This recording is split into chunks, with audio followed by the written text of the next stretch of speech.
Saudara, memang saya dengar bahwa kebaktian pagi ini untuk membicarakan mengenai topik-topik doktrin. Ya, saya heran kalau saudara itu merupakan kelompok dari orang-orang yang ada minat, ada keinginan untuk belajar. Meskipun demikian, saya sangat waspada sekali bahwa sebagian besar dari saudara dan saya kita berada di dalam suatu kondisi yang kita tidak tahu yang kita sedang lakukan. Jadi Antonio de Melo itu pernah mengatakan satu kalimat yang baik. Bahwa kita ini hidup di dalam ketidaksadaran. Kita lahir, kita menjadi besar, kita sekolah, kita bekerja, bersosialisasi. Paulus mengatakan di dalam Efesus pasal 5 bahwa kita ini manusia yang berjalan di dalam tidur. Nah, sehingga dia mengatakan wake up, bangun. Dan ini menjadi sesuatu realita yang saudara perlu waspadai. Bahkan pada saat belajar sesuatu pun, sebagian besar dari kita ini tidak menyadari motivasi, tujuan. Nah, saudara tidak mengerti bahwa saudara ini siapa dan sedang ngapain. Saudara, hari ini saya diminta untuk menjelaskan mengenai satu topik doktrin yang dalam istilah doktrinal itu disebutkan predestinasi. Jadi selalu kalau bicara predestinasi selalu dikaitkan dengan pikiran daripada orang-orang reform dan khususnya John Calvin.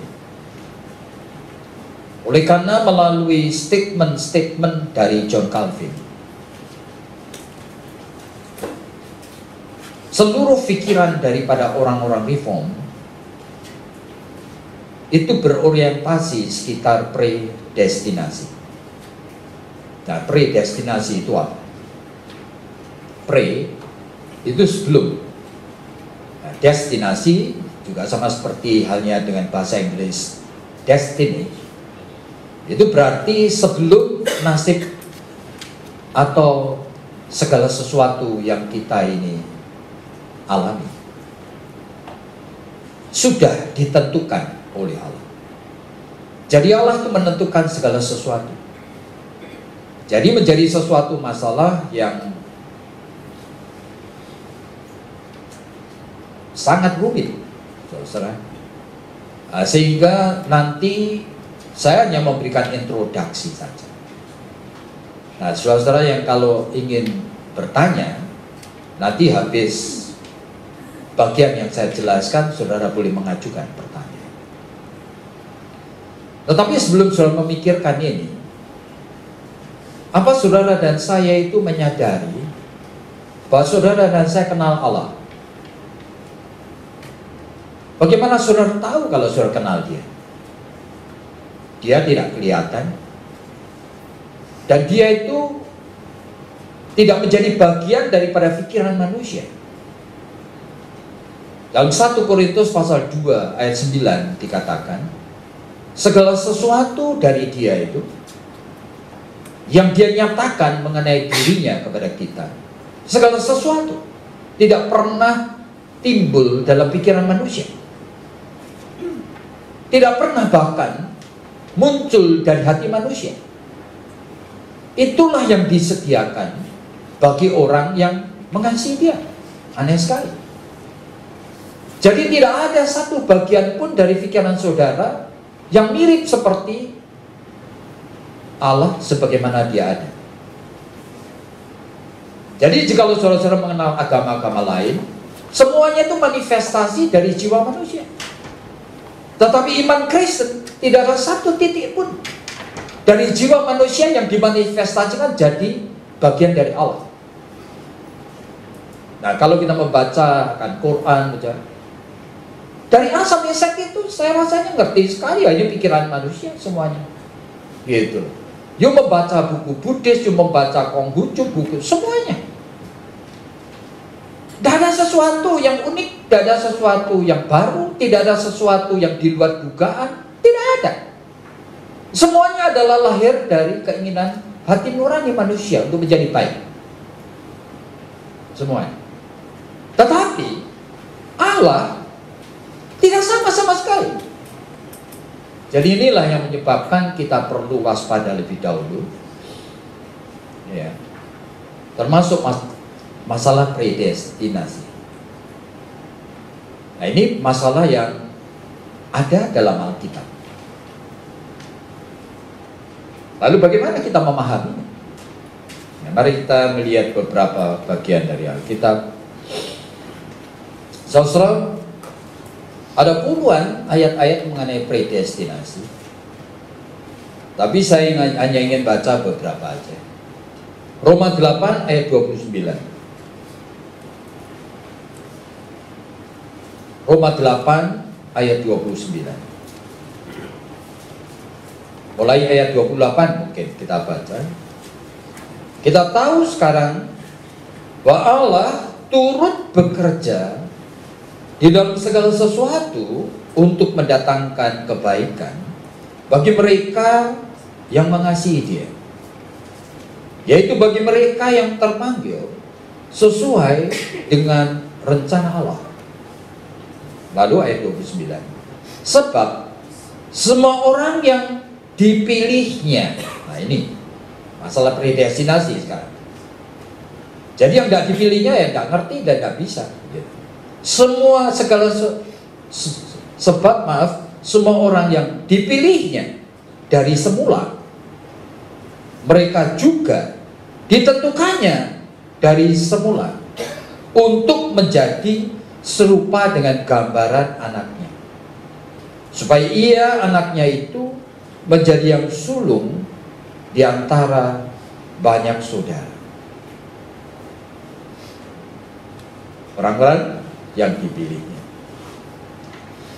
Dalam 1 Korintus pasal 2 ayat 7. 1 Korintus 2 ayatnya yang ke-7.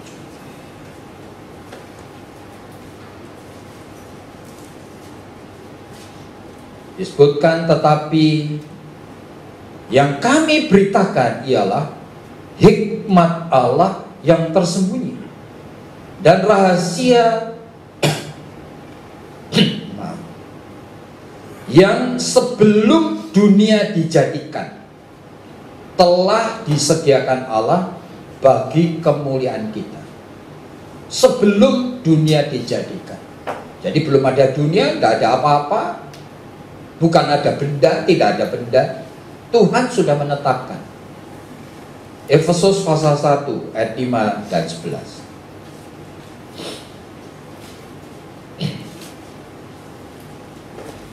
Efesus pasal 1 ayatnya yang kelima. Dalam kasih Ia telah menentukan kita dari semula oleh Yesus Kristus untuk menjadi anak-anaknya sesuai dengan kerelaan kehendaknya. Kemudian ayatnya yang ke-11.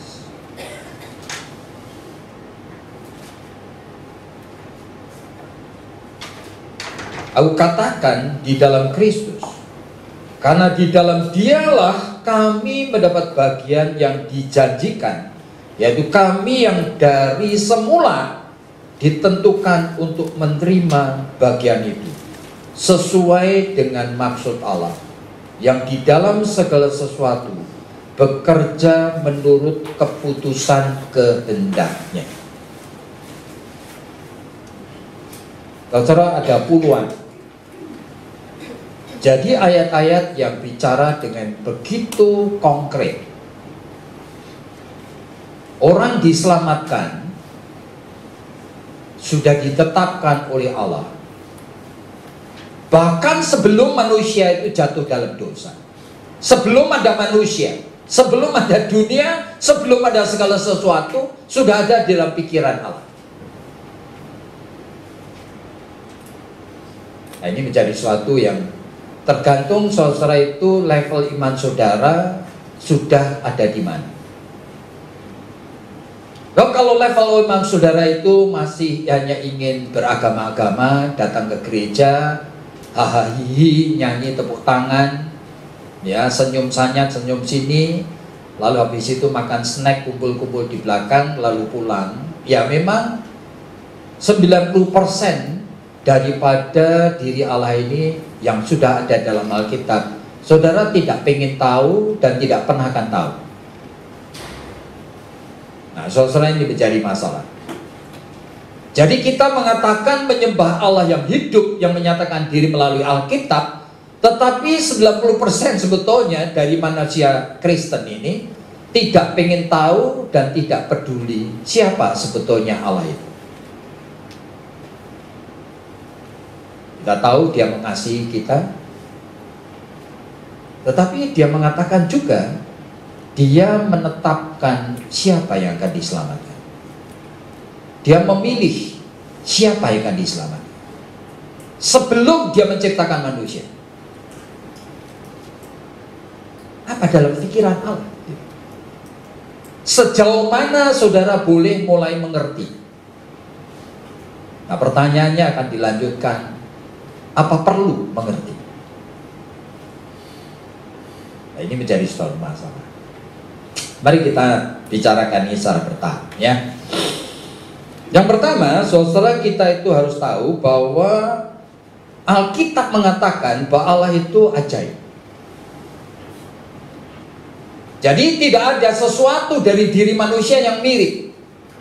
Pikiran manusia, hati manusia, keinginan manusia, konsep manusia mengenai Allah, kerinduan manusia membayangkan Allah, keinginan manusia untuk mempunyai Allah yang seperti apa, tidak ada satu bagian pun yang mirip.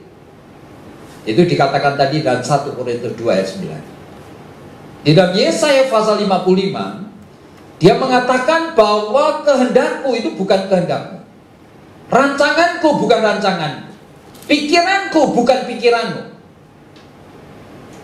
Jadi saudara, dan kita mengingatkan, meskipun di dalam 2 Timotius dikatakan bahwa segala sesuatu yang tertulis dalam Alkitab itu diinspirasikan oleh Roh Kudus, berguna untuk kehidupan yang saleh di dalam pikiran, perasaan, tingkah laku kita. Semua ada, mulai dari 66 kitab, mulai dari Kejadian sampai Wahyu. Tetapi Alkitab mengingatkan 2 Korintus pasal 3 bahwa huruf yang tertulis itu mematikan. Nah, sekarang itu kita hati-hati. Semuanya diberikan Allah kepada kita, berguna untuk hidup yang baik. Tetapi Alkitab juga mengingatkan, yang tertulis secara harafiah tanpa pertolongan Roh Kudus mematikan.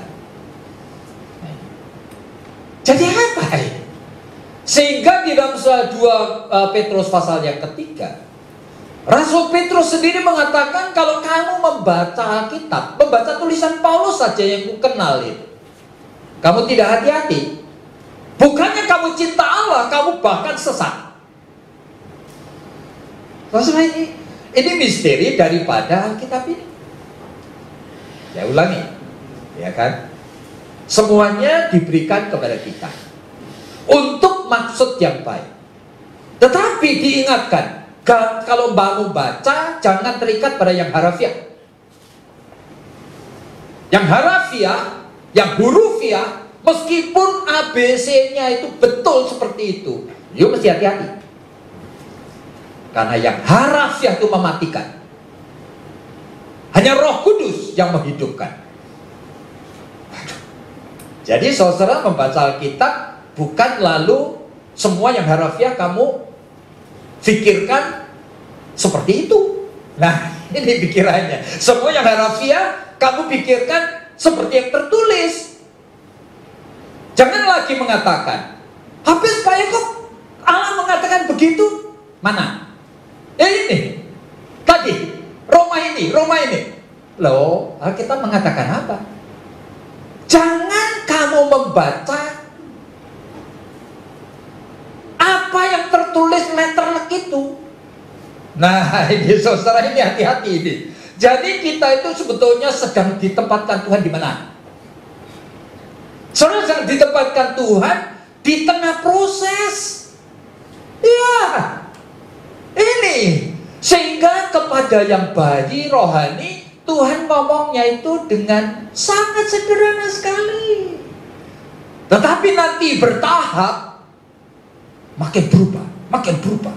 Ayat yang sama itu nanti kepada yang lebih dewasa Tuhan akan ngomong lain. Ayat yang sama kepada makin dewasa ngomongnya lain lagi. Ayat yang sama kepada makin dewasa ngomongnya sama sekali berbeda. Nah, saudara kalau tidak memahami the living God, saudara nanti akan membuat ini semua sama rata. Oh, makanya dikatakan huruf itu mematikan, roh itu menghidupkan. Sehingga jangan sampai kita itu sok tahu, kita berpikir habis sudah tertulis begitu.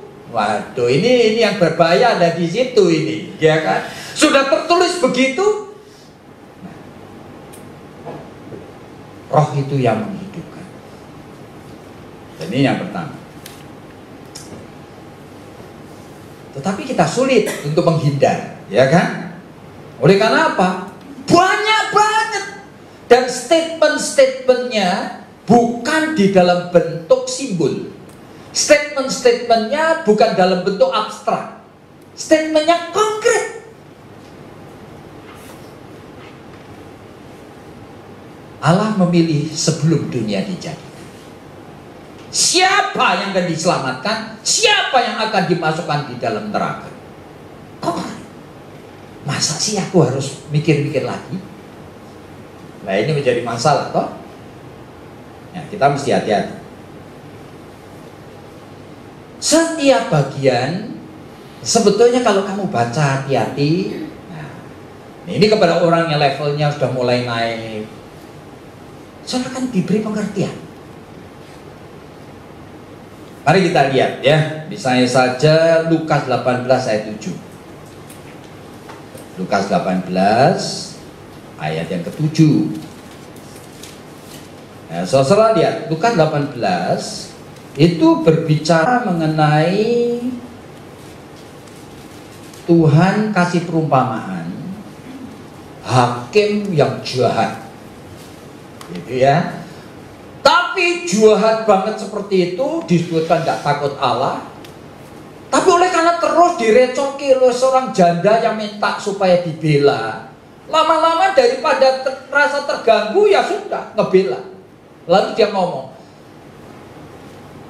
hakim yang jahat aja mengabulkan permintaan janda ini karena apa? Terus-menerus minta. Apalagi Bapak di surga. Nah, sekarang bicara ya, dia membayang, Allah itu membandingkan dirinya, kamu coba pakai otakmu, perasaanmu, jahat banget aja mau mengabulkan permintaan janda ini. Apalagi aku. Kamu mestinya minta dengan tekun, begitu kan? Tapi coba perhatikan ya. Lukas 18 ayatnya yang ke-7. Dia ngomong seperti ini.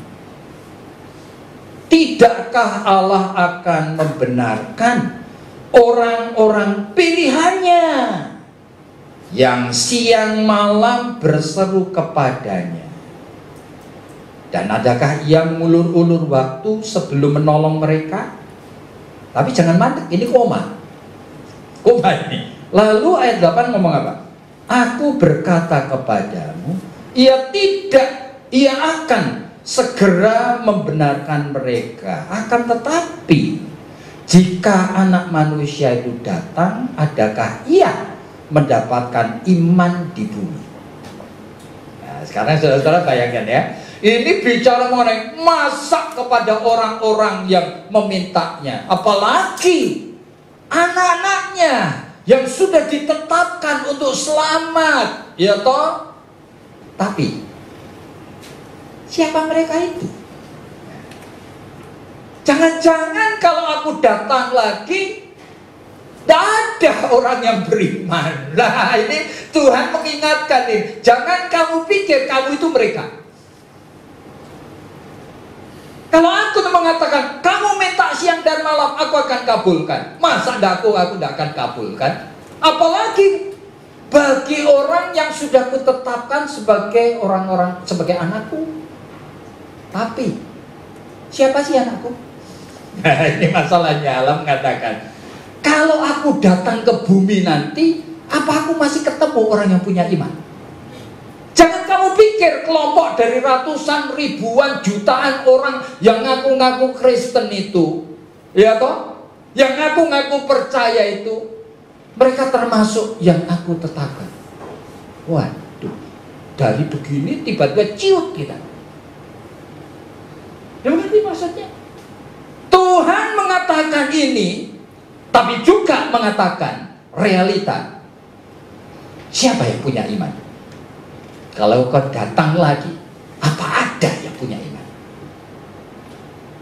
Jadi kita mulai pikir. Memang kita mengatakan Tuhan memilih Abraham, memilih Ishak, memilih Yakub, memilih 12 suku, menjadikan mereka itu umat Allah. Lalu apa? Imamat yang rajani, umat pilihan Allah sendiri. Saudara baca Alkitab dong. Apa mereka diselamatkan? Sudah dikeluarkan dari Mesir. 40 tahun siang dan malam dikasih tiang awan, tiang api. Tiap hari dikasih mana. Keajaiban itu berapa tahun? Siang, malam, pagi, petang, sepanjang 40 tahun.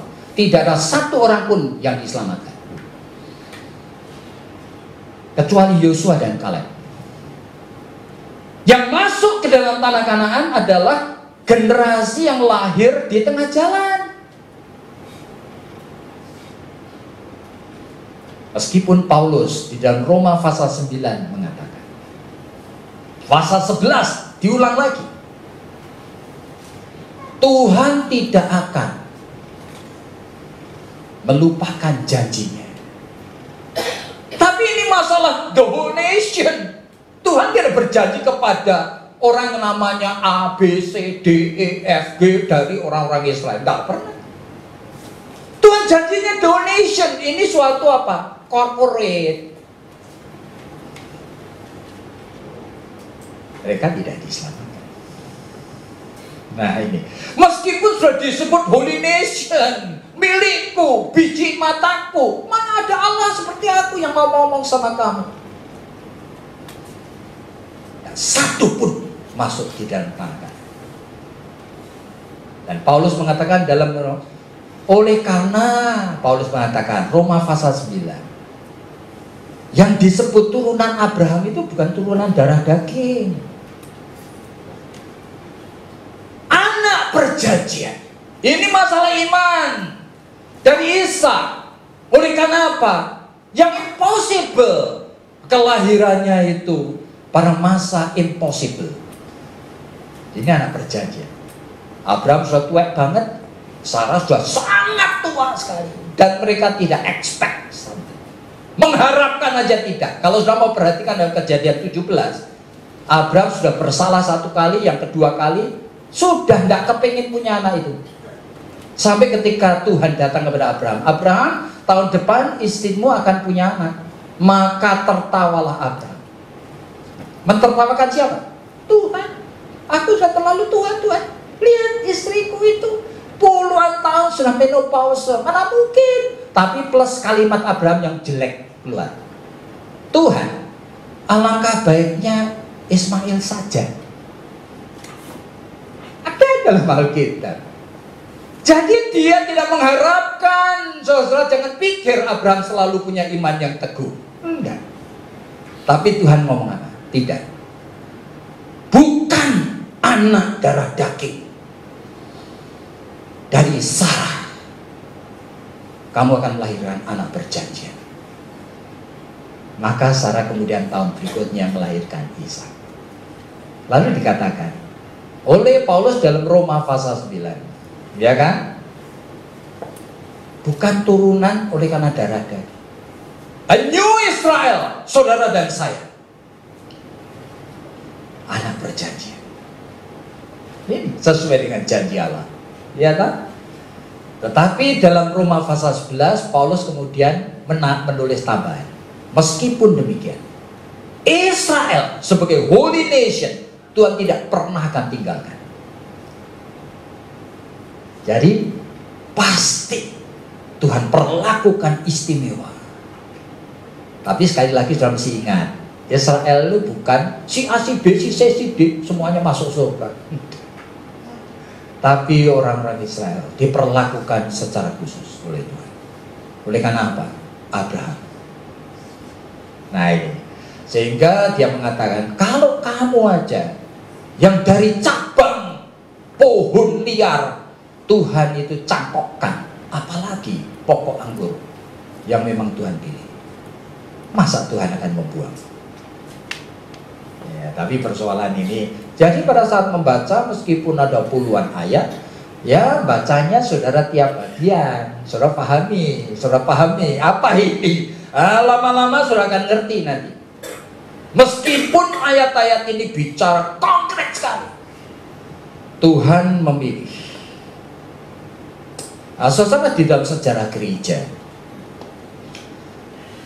ini sebenarnya sudah muncul pikiran-pikiran yang mencoba menafsirkan begini. Waduh, jadi kacau balau. Jadi terpaksa pada abad yang keempat, Agustinus itu memberikan penjelasan. Nah, penjelasannya itu dipakai di dalam sidang konsili yang pertama. Pada saat Kaisar Konstantin itu mengumpulkan. Ya kan? Nah, pada saat itu sebetulnya dipakai oleh orang yang namanya Athanasius untuk mempertahankan tafsiran yang betul. Yang pertama, bahwa manusia oleh karena dosa, manusia itu sebetulnya sudah tidak punya apa-apa yang bisa menyelamatkan dirinya. Makanya Agustinus mengatakan, kamu diselamatkan 100% karena anugerah. Bukankah Efesus pasal 2 ayat 8, 9, 10 itu mengatakan kamu diselamatkan 100% anugerah. Kalau 100% berarti unconditional. Kalau 100% ya toh, berarti manusia itu betul-betul sudah ditetapkan oleh Allah. Semuanya pikirannya, semuanya keputusan, semuanya pertimbangan dia. Siapa yang bakal dapat anugerah dan siapa yang tidak. Oh iya, anugerah kok. Anugerah itu manusia kan tidak punya andil. Ya toh? Lalu muncul orang yang tidak terima, yaitu Pelagius. Pelagius pada saat itu mengatakan kalimat seperti ini. Memang Alkitab mengatakan manusia sudah berdosa, tidak bisa menyelamatkan diri sendiri. Tapi sama seperti orang sakit yang tidak bisa menyembuhkan diri sendiri, kan dia bisa menerima akan uluran tangan. Dia masih bisa menerima akan pemberian obat. Dia masih bisa menerima dan berterima kasih. Nah, aku bukannya ya kan Pelagius melawan komplit pikiran Agustinus, enggak. Pelagius mau mengatakan gitu. Alkitab mengatakan ada predestinasi, ya saya setuju. Tapi itu adalah predestinasi bukan 100% anugerah. Oleh karena apa? Respon manusia ada. Ya kan? Mau menerima obat, respon manusia. Mau minum obat, respon manusia. Kalau tidak mau terima, ya mbak, tidak selamat. Nah, dari pikiran dari Agustinus ini, kemudian John Calvin menggariskan. Nah, inilah abad yang ke-16. Nah, di dalam suatu pikiran Calvin ini, kemudian garisnya lebih jelas lagi. Meskipun Calvin itu ngomong seperti kalimat-kalimat yang sebetulnya sudah bagus sekali. Jangan sekali-kali kita mencoba tahu apa yang Tuhan itu rahasiakan. Tetapi jangan kita mengabaikan apa yang Tuhan sudah singkapkan. Nah, ini Calvin itu ngomong dua hal. Jadi kalau sesuatu yang Tuhan rahasiakan, jangan kamu pengen tahu gali-gali, ya kan? Tapi Kalau Tuhan sudah mulai singkapkan, jangan kamu mengabaikan. Nah, di dalam dua pikiran ini, tulisan Calvin itu bergerak berubah, saudara. Tadinya dia ngomong mengenai memang ya keselamatan anugerah. Lalu setelah itu dia di dalam institut yang sudah direvisi, dia mulai ngomong, Tuhan sudah menetapkan siapa yang diselamatkan sebelum dunia dijadikan. Dia juga menetapkan siapa yang bakal dicemplungkan di dalam reprobation, artinya di dalam neraka. Bayangin, Calvin ngomong seperti itu. Akibatnya di Nederland di mana timbul gejolak, saudara. Bukan Calvin kan pada saat itu ada di Jenewa, oke? Lalu di luar Nederlandnya orang-orang Reform itu mulai marah, orang-orang Reform sendiri, saudara. Di bawah pimpinan Arminius itu mulai membuat sanggahan. Tidak terima mereka. Disebut kaum remonstran. Nah, dari sanggahan itulah kemudian sidang sinode di Dort itu memutuskan sesuatu yang penting sekali, yang menjadi pegangan orang Reform, yaitu TULIP. Nah, tulip. Itu artinya apa? T, total depravity. Kita orang Reform percaya manusia itu rusak total. Tidak ada satu bagian pun yang baik, yang diterima Allah, yang diperkenan Allah. Tidak ada. Lalu U, unconditional election. Jadi manusia itu diselamatkan, dipilih, tidak tergantung kondisi apapun juga. Jadi bukan ada syaratnya. Oleh karena kamu baik, oleh karena kamu bakal menerima akan uluran tangan Allah, oleh karena kamu responsif, nah aku akan menyalur. Tidak, unconditional. Itu berarti tidak tergantung kondisi apapun juga kamu dipilih. L, limited atonement. Jadi perdamaian antara Allah dan manusia itu hanya terjadi pada kelompok kecil manusia, limited, terbatas. Tidak semua.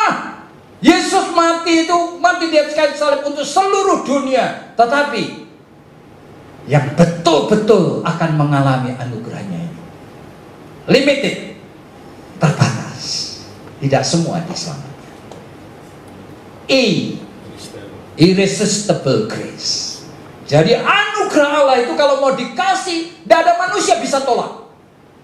Itu oleh karena anugerah. You mau dikasih, tidak bisa nolak. Irresistible. You pasti menerimanya. Lalu P, perseverance of sin. Dan Tuhan akan memelihara orang yang sudah diselamatkan, orang-orang salehnya itu, dari kemurtatan sehingga meninggalkan Tuhan. Sehingga satu kali kamu selamat, pasti selamat. Namanya TULIP. Nah, orang-orang Reform berpegang pada ini oleh karena apa? Oleh karena masalah di dalam sejarah yang tidak bisa dihindari. Ya itu yang terjadi. Sekarang yang berikutnya lagi. Jadi sekarang menghadapi semuanya ini, sikap saudara dan saya bagaimana? Nah ini pertanyaan, sikap saudara bagaimana ini penting. Yang pertama, saudara sudah diingatkan sejak mula Allah itu ajaib. Pikiran Allah itu kita tidak bisa mengerti. Hati-hati terhadap apa yang tertulis harafiah. Jadi sikap kita bagaimana? Sikap kita adalah hati-hati terhadap yang harafiah. Oleh karena apa? Tidak ngerti saya. Jadi kita harus tahu bahwa ada hal-hal yang tersembunyi dari diri Allah. Meskipun sudah pernah disebut, kamu tidak bakal ngerti. Seperti misalnya, Tuhan Yesus mengatakan, anak manusia akan datang kembali. Aku Alfa Omega. Ada waktunya aku datang, ada waktunya pergi, dan aku akan datang kembali. Ngerti kita kapan? Tidak boleh ngerti. Aneh ya. Ini disebutkan, tapi tidak boleh ngerti. Oleh karena apa? Tidak perlu kamu ngerti sekarang. Sehingga Tuhan Yesus di dalam mengosongkan dirinya pun ketika ditanya, kapan Tuhan akan datang kembali? Anak manusia juga tidak ngerti. Nah, saudara, oleh karena apa yang disebut tidak selalu saudara harus ngerti. Di surga nanti seperti apa? Apa ada jabatan-jabatan? Ada kaptennya, ada jenderalnya? Tidak ngerti saya. Apa dulu saya di surga nanti cuma tukang sapunya surga? Ya kan? Karena akeh dosanya saya. Nggak ngerti saya. Gitu aja. Jadi tidak perlu ngerti di surga pesta terus, malah bosan aku. Ya toh ngapain pesta terus? Kadang-kadang kalau di dalam hidup dunia ini, saya kadang-kadang pengen makan enak, tapi besok bosan makan enak. Saya pengen makan itu cuma dengan sayur tak godok tak, malah fun, ya kan? Hidup ini kan begitu manusia. Jadi pesta, apalagi surga ada emasnya, untuk apa gunanya? Aku tidak kepengen emas. Aku pengen apa? Aku juga tidak mengerti yang sebetulnya terjadi di surga. Tidak perlu ngerti. Nah, saudara, ini sudah banyak bagian Alkitab yang ditulis tapi saudara tidak perlu ngerti. Jadi kita perlu tahu bedanya antara saya dengan Tuhan. Tuhan itu berada di luar ikatan waktu, ikatan perasaan, ikatan ruang. Ya, sekarang kalau bicara mengenai waktu, waktunya Tuhan itu namanya kairos. Waktunya saya namanya kronos. Nah, waktunya Tuhan dan waktunya saya lain sekali. 1000 tahun, 1 hari, tidak beda di hadapan Tuhan. Tidak beda. Nah, karena itu saudara mesti mulai ngerti sekarang, ya kan? Kalaupun Tuhan ngomong, omongannya meskipun memakai bahasa manusia, namanya anthropomorphistic language. Saudara jangan pikir dan sok keminter, saya tahu, tidak ngerti kita. Tidak percaya. Ada contoh aja beberapa. Ini gereja selalu kepleset-pleset di sini. Karena mencoba merasa ngerti. Tuhan Yesus ngomong, hendaklah kamu sempurna seperti Bapakku di surga. Ini bicara mengenai Allah yang kemauannya ada di dalam konteks kairos, konteksnya. Tuhan pengennya begitu, ya Pak? Masa Tuhan pengen kita seperti itu? Tuhan sendiri jadi manusia masuk di dalam waktunya kita, menjadi manusia di dalam ikatan kronos. Yesus Kristus adalah Allah yang mengosongkan diri, sehingga Allah yang dahsyat dan sempurna sekarang menjadi tidak sempurna, meskipun tidak berdosa. Allah yang maha kuasa sekarang menjadi penakut. Allah yang maha kuasa sekarang menjadi lapar. Allah yang maha kuasa sekarang menjadi minta ragu-ragu supaya cawan penderitaan disingkirkan daripadanya. Allah yang maha kuasa sekarang ini punya macam-macam selera keinginan sehingga bisa dicobai iblis. You pikir di dalam Matius pasal 4 kalau Tuhan Yesus dicobai dengan kekayaan? Betul Tuhan Yesus pengen kekayaan? Pasti punya. Kalau enggak, ya tidak ada gunanya pencobaan itu. Untuk apa iblis mencoba-cobai? Guyonan. Iya, pasti Tuhan Yesus, Allah mengosongkan diri jadi manusia. Dia juga pengen dipuja, pengen dipuji, pengen kaya, pengen menguasai dunia. Sehingga apa? Iblis itu mencobai dia. Dalam Ibrani pasal 4 disebutkan dia dicobai dalam segala sesuatu, tapi dia tidak berdosa. Termasuk di dalam seks, pasti punya keinginan seks untuk berzina, tapi dia tidak mau. Nah, ini kalau sudah mau memahami Allah di dalam kairos, Allah di dalam kronos, sudah akan mengerti. Dia dalam kairos menghendaki kesempurnaan. Di dalam kronos, dia itu sebenarnya mengerti ketidaksempurnaan manusia.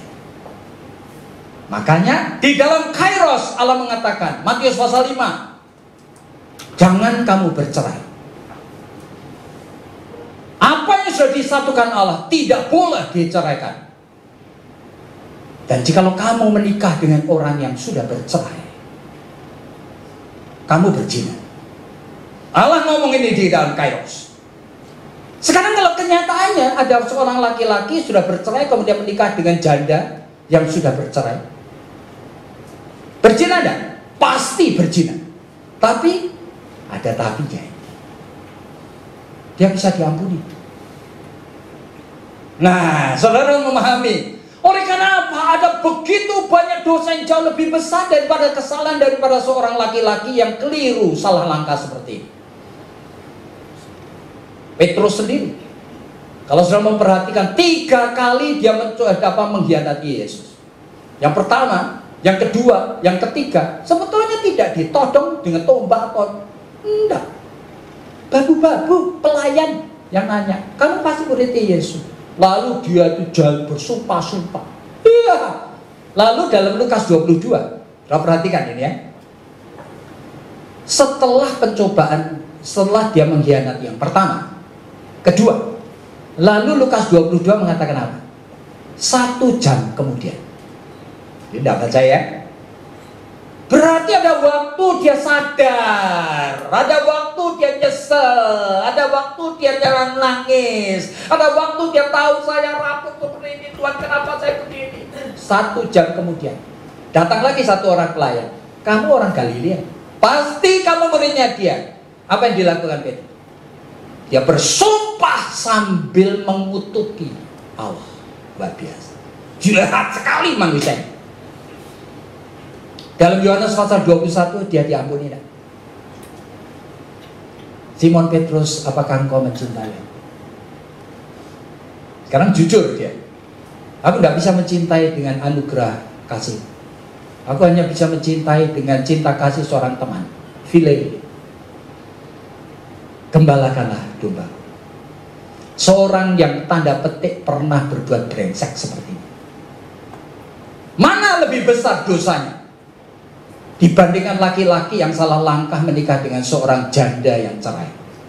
Tapi gereja mencampur adukan ini, sehingga orang yang seperti itu tidak boleh jadi majelis. Seolah-olah perzinahannya seumur hidup. Itu oleh karena gereja salah mengerti, mencampur adukan kehendak Allah di dalam Kairos dengan kehendak Allah di dalam Kronos. Tuhannya sama. Saya lihat dalam Matius 12 tidak ada dosa yang tidak terampun. Jikalau kamu betul bertobat, tak ada yang tidak terampun. Dosa yang dahsyat seperti Petrus yang masih diampuni, diangkat jadi pendeta dia. Oleh siapa? Tuhan Yesus. Sekarang gereja, orang yang seperti ini tidak bakal diampuni. Dia menjadi Allah. Kenapa? Tidak mengerti bedanya Allah dalam kehendak yang sempurna dengan Allah yang sudah hadir di dalam Yesus Kristus. Sehingga dia yang tidak mengenal kecemaran, sehingga di dalam dia orang berzina itu harus dilemparin batu sampai mati. Tetapi Yesus bertemu perempuan yang berzina, dia mengatakan, aku tidak menghakimi engkau. Siapa yang ngomongin?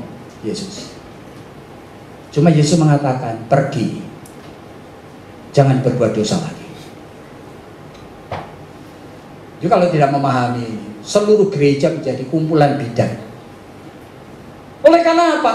Seolah-olah semua bagian Alkitab itu sama rata, sama levelnya, pengertiannya bisa digeneralisir.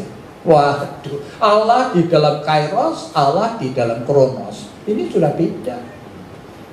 Nah, sehingga predestinasi itu masalah Allah di Kairos. Aku mengatakan, aku sudah menetapkan. Tapi ini bahasa Allah pakai bahasa manusia. Ngerti kamu?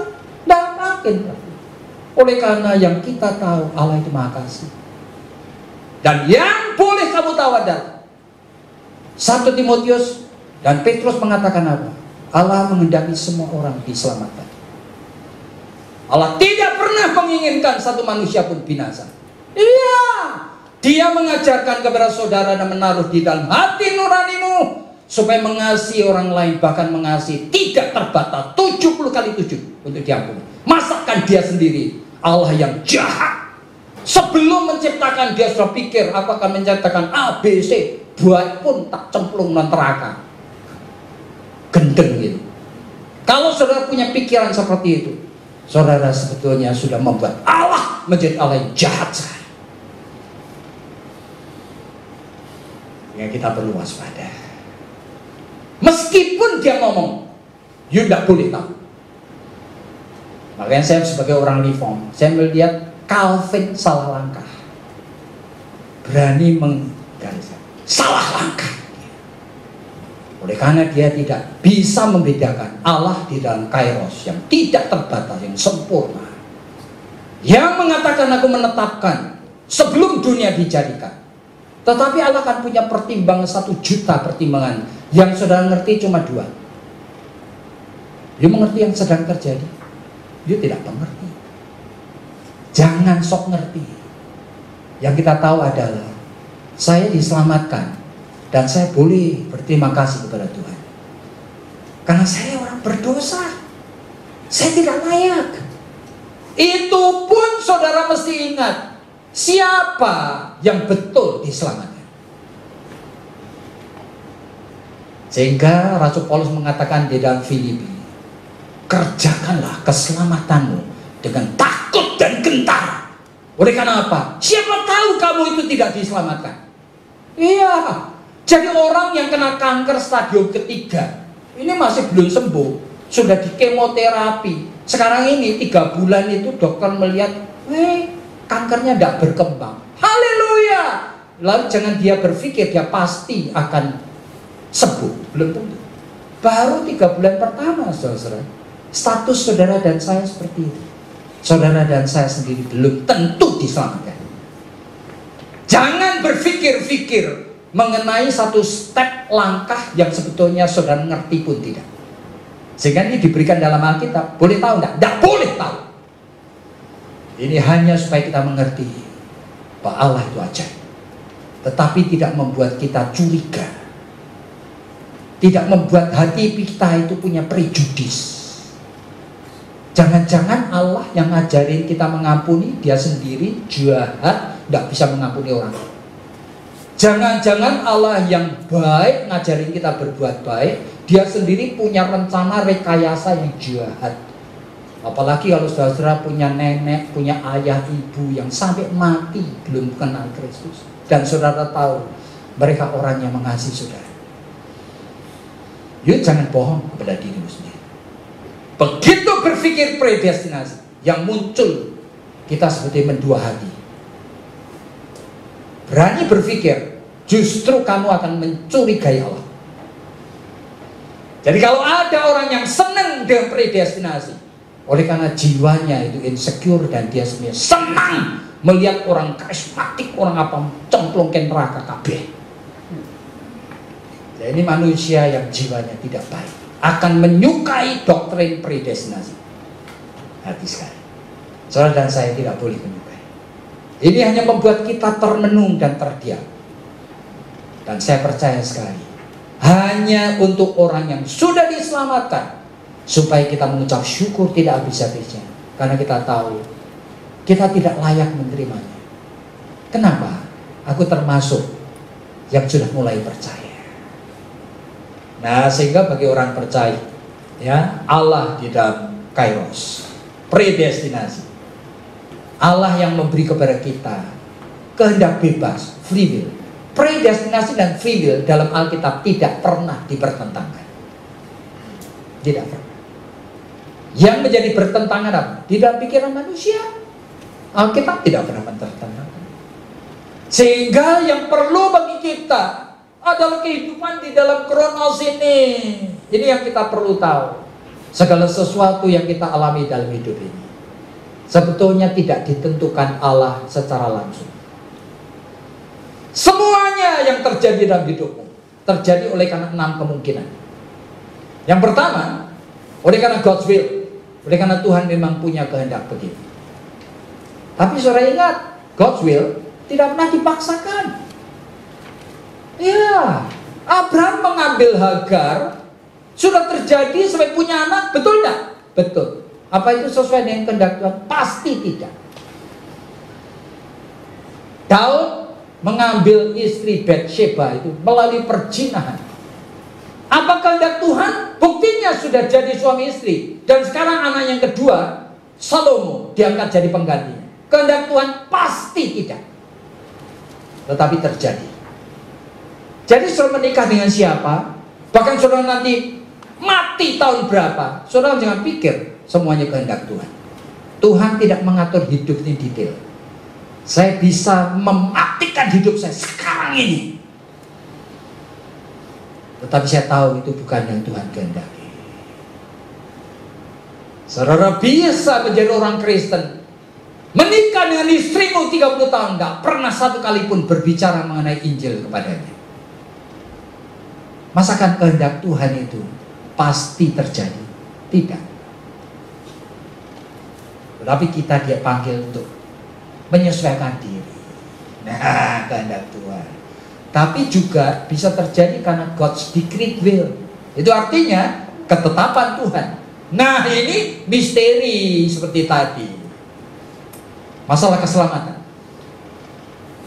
Masalah bagaimana setan itu bisa punya peran dalam hidupmu. Ini Tuhan menetapkan. Sekarang itu setan terbelenggu. Dia punya kuasa. Tapi saya mau tanya kepada setan, ya ada di sini dia. Coba naikkan ballpoint ini. Seorang tukang sulap bisa, setan tidak akan bisa. Bisa tidak? Pasti bisa lebih. Bahkan rumah ini bisa dipindahkan. Ketika saya menonton David Copperfield di TV, saya kaget. Oleh karena apa? Pasti bersetan. Tapi dia tidak sadar dipakai setan. Yang nonton itu barangkali 10.000 orang. Muter gitu ya. Ini di tengah David Copperfield. Dia masuk keluar api. Iya, di tengah orang sedang tegang itu dia keluar, dia ngomong kepada saudara-saudara yang duduk di sana. 200 orang itu. Sekarang juga, sekarang jangan lupa lihat tiketmu. Kamu duduk di tempat keliru. Semua lihat, betul keliru. Ternyata kamu sudah kupindah ke sana, yang di sana 200 terpindah sana. Selama nonton ini, mana mungkin itu manusia? Masa you pikir itu manusia bisa berbuat seperti ini? Nah, setan akan diberi kepada Tuhan kekuasaan untuk melakukan apa yang dia mau. Kalau manusia mau memperbudak dirinya. Bagi saudara dan saya, dia mau menjamah kamu aja tidak bisa. Oleh karena kamu milik Tuhan. Ya. Jadi ini the great will of God. Saya tidak takut kepada setan. Oleh karena apa? Dia tidak punya kekuasaan apa-apa. 1 Yohanes pasal 4 mengatakan roh yang ada di dalam diriku, yaitu Roh Kudus, lebih besar dari roh apapun juga. Jadi di samping itu ada God's natural law, hukum alam. Dan saudara menikah itu sebagian besar bukan oleh karena kehendak Tuhan, tapi hukum alam.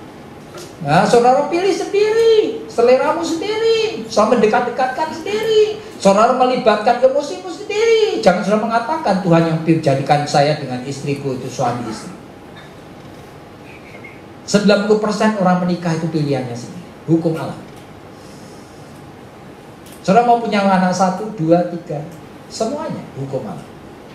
Jangan saudara mengatakan Tuhan menghendaki aku punya anak 1. Siapa bilang? Saudara mau punya anak 10 juga bisa. Ini pilihan. Jadi apa yang menjadi kehendak Tuhan, menjadi ketetapan Tuhan di surga, saudara tidak tahu. Lalu ada juga kebebasan manusia. Lalu ada campur tangan setan untuk mencobai saudara. Lalu ada juga intervensi dari Allah.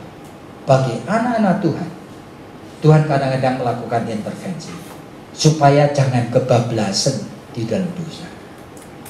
Jadi kembali kepada persoalan predestinasi. Perlu saudara tahu, saudara cuma perlu tahu bahwa itu ada dalam Alkitab. Saudara tidak perlu tahu detail. Justru pengen tahu detailnya akan membawa kamu kepada kesesatan. Oleh karena di dalam jiwa saudara dan saya sendiri, sebenarnya saudara tahu, belum tentu kita diselamatkan. Makanya Tuhan mengingatkan dari banyak hamba-hamba Tuhan sekalipun. Dalam Matius 7 mengatakan, Tuhan aku sudah mengusir setan demi namamu. Yesus mengatakan, aku tidak kenal kamu. Enyahlah dari depanku. Kamu pembuat kejahatan. Mereka ngerti enggak bahwa mereka diselamatkan oleh? Mereka enggak ngerti. Bagaimana dengan saudara dan saya? Gunanya apa kita mengerti mengenai predestinasi? Nah, seharusnya kita waspada. Ada batasnya. Jangan melangkah lebih dari itu. Oleh karena ini justru akan merusak akan kehidupan iman saudara. Jadi Tuhan dipermuliakan melalui renungan pada pagi hari ini. Sekarang kalau ada pertanyaan, satu session. Ya. Silakan. Ya. Silakan.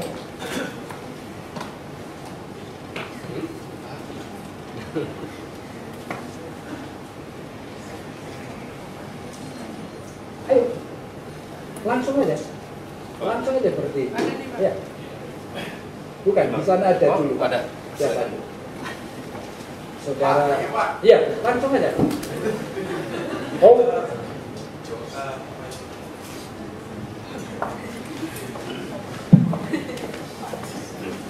Ya. Isi Pak, saya mau nanya. Itu kan tadi dibilang kalau orang reform kan ajarannya tulip, salah satunya kan irresistible. Jadi anugerah itu nggak bisa ditolak kan Pak. Tapi kenapa katanya Tuhan ngasih manusia free will, sedangkan kalau gitu berarti bisa aja manusia nolak dong Pak, kalau dia punya free will. Makanya justru persoalannya adalah pada saat kita mau bicara mengenai predestinasi dan penjelasannya tulip itu hanya untuk kita mensyukuri Tuhan, tetapi bukan tanda petik untuk berpikir lebih daripada itu. Jadi pada saat itu Agustinus kemudian Calvin memang mengembangkan ini karena apa? Karena di dalam sejarah gereja sudah mulai muncul ajaran-ajaran tidak karu-karuan, di mana dia harus jelaskan. Tapi saya percaya posisi kita sebetulnya hanya untuk mensyukuri itu. Bahwa kalau saya sampai sekarang masih percaya kepada Tuhan Yesus, itu oleh karena pemeliharaan dari Roh Kudus. Amin. Gitu. Terima kasih Pak. Di dalam Yohanes 14 saya mengatakan bahwa Roh Kuduslah yang akan mengingatkan kita terhadap semua ajaran Yesus. Dan Yesus juga di dalam Lukas 24 ayat 45 dikatakan bahwa murid-muridnya itu dibukakan pikirannya sehingga mereka bisa mengerti seluruh isi Alkitab. Yang saya ingin tanyakan Pak, yang pertama sebenarnya pikiran itu apa sih? Kemudian yang kedua, apa perbedaan antara Roh Kudus dengan suara hati atau pikiran? Terima kasih. Tentunya saya percaya sekali bahwa Tuhan menjanjikan seluruh Alkitab itu akan dimengerti. Itu bagian dari suatu proses yang tidak ada habisnya. Jadi sehingga banyak bagian yang nanti disebutkan kamu hanya akan mengerti di dalam kerajaan surga. Nah itulah, yang prosesnya ke sana. Lalu soal hati nurani, sebetulnya hati nurani bagian dari natur manusia. Nah sehingga hati nurani itu produk pengalaman hidup. Dari kecil kita itu sebetulnya mengembangkan hati nurani. Hati nurani bisa kerjanya bisa terlalu kecil, bisa kerjanya terlalu besar. Jadi seperti saya lahir besar di keluarga di mana orang tua saya itu adalah pedagang tembakau. Sehingga sampai saya sekolah teologi, saya sudah jadi pendeta, saya rasa untuk toleran dengan orang perokok itu besar sekali. Jadi saya merasa aneh sekali kalau saya itu harus menyalah-nyalakan orang perokok gitu loh. Oleh karena apa? Hati nurani saya itu saya sangat bersahabat sekali dengan tukang rokok gitu loh. Nah, itu oleh karena hati nurani belajar dari pengalaman hidup ini. Sehingga saya tahu sekali anak yang lahir dibesarkan dan keluarga saya di Peru, di Ekuador, yang orang tuanya itu menanam akan apa? Menanam kokain.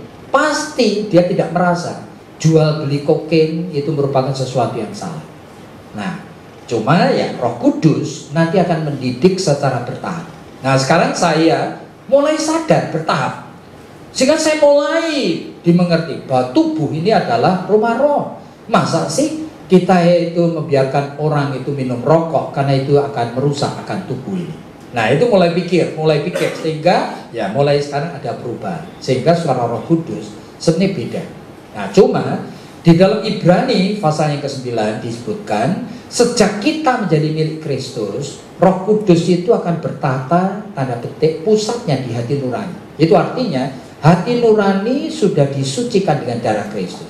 Nah, sehingga makin lama hati nurani itu makin menjadi suara dari Roh Kudus. Jikalau kita membiarkan pikiran dan pengalaman hidup kita diisi oleh kebenaran firman Tuhan. Tapi kalau tidak diisi, yaitu ya masih belum bisa menjadi suara Roh Kudus. Oke, saudara masih ada?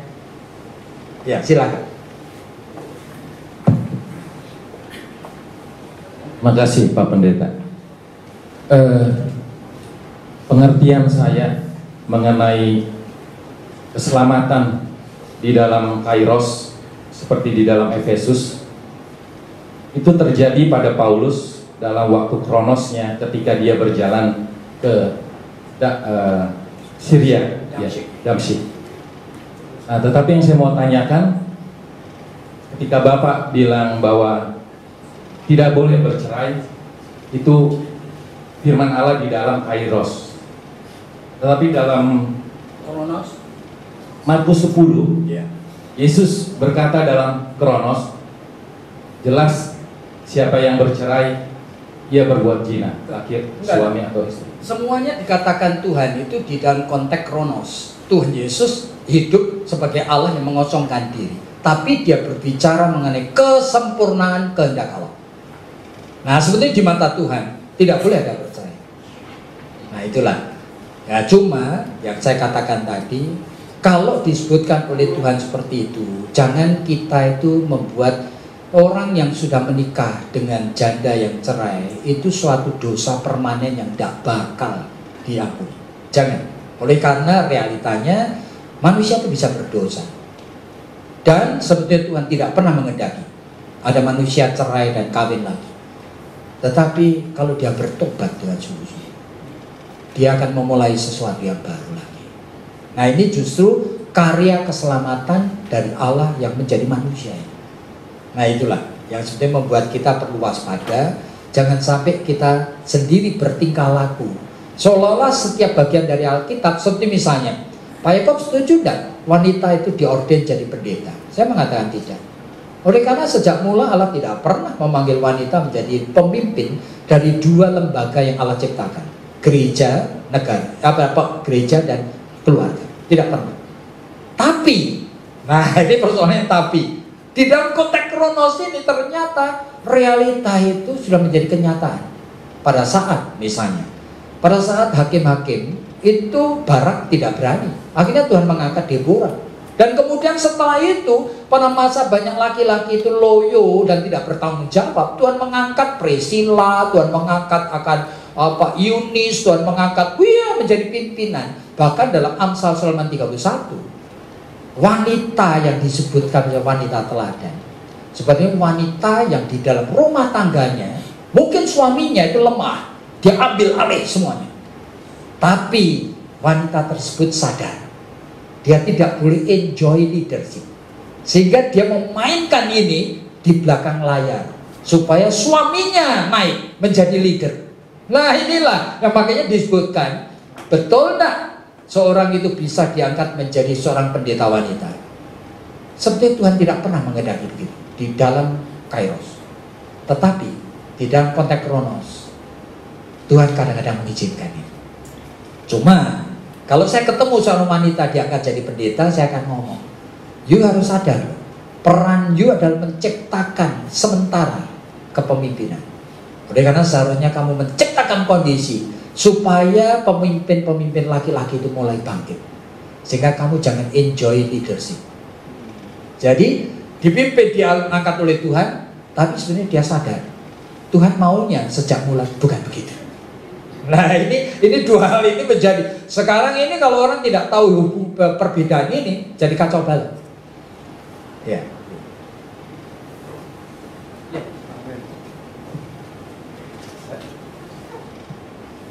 Saya mau nanya, di dalam teori buku-buku teologi reform bicara predestinasi ada, kalau tidak salah, lapsarian sama sublapsarian. Itu itu manusia dipilih sebelum kejatuhan dan sesudah kejatuhan, itu gimana? Katanya ada dua pendapat dan itu seperti kayak ribut gitu di antara itu, saya nggak ngerti. Supralapsarian. Ya. Nah, itu sebetulnya itu lapsus itu artinya fall, sebelum kejatuhan. Cuma saya ini orang reform, tetapi saya tidak 100% mau terima akan pikiran-pikiran Calvin. Nah, makanya saya menyebut saya reform Injil. Gitu loh. Jadi kalau orang reform tidak pernah menjelaskannya seperti ini. Jadi orang reform bagi saya ada area yang mereka belum ngerti dan mereka akhirnya salah ngerti, sehingga banyak orang reform jadi sombong, selalu menghina Katolik, menghina apa, padahal dirinya sendiri belum tentu diselamatkan. Nah, ini persoalannya. Jadi ini sehingga saya itu mengatakan saya orang reform tapi Injil. Jadi sama seperti halnya dengan proses di dalam perjalanan reform di Amerika. PCUSA itu antara lain President Church of United States of America, itu yang mendirikan Princeton University itu tahun kira-kira 1920 sekian, ya kan? Kemudian pecah.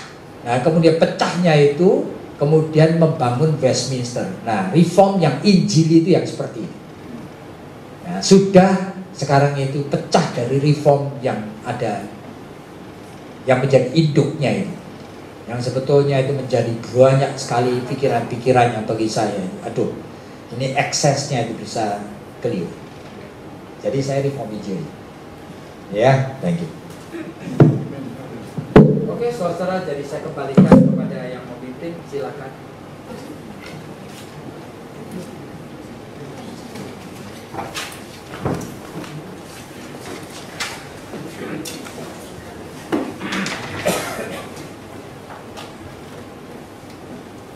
Sama dengan gereja di segala abad dan tempat, marilah kita mengikrarkan pengakuan iman rasuli sebagai berikut. Aku percaya kepada